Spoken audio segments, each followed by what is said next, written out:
Breakfast recipe নিয়ে চলে এসেছি। দেখো, আগে থেকে আমি ময়দার গোলা দিয়ে রুটি বানিয়ে রেখেছি। রুটিগুলো এরকম হবে।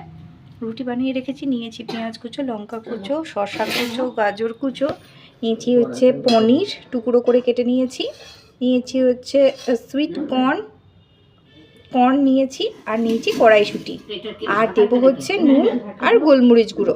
কড়াইতে সামান্য সাদা তেল দিয়ে তাতে নুন দিয়ে দিয়েছি। এবার পনিরগুলো ছেড়ে দেবো। দুবেলা চিন্তা করব। এই দেখো, আমি পনিরগুলো একটু ভাজা ভাজা করে নিচ্ছি, আর দিয়ে দিয়েছি টমেটো কেচাপ, সামান্য গোলমরিচগুলো, নুন দিয়ে ভালো করে এটা মিক্স করে নেব। এই দেখুন, পকেটের মতন করে উল্টে পাল্টে ভালো করে ভেজে নিয়েছি। আমি যেমন পেরেছি সেরকম শেপ দিয়েছি। রান্নাটা আপনারা অবশ্যই করে দেখবেন, ভালো লাগবে।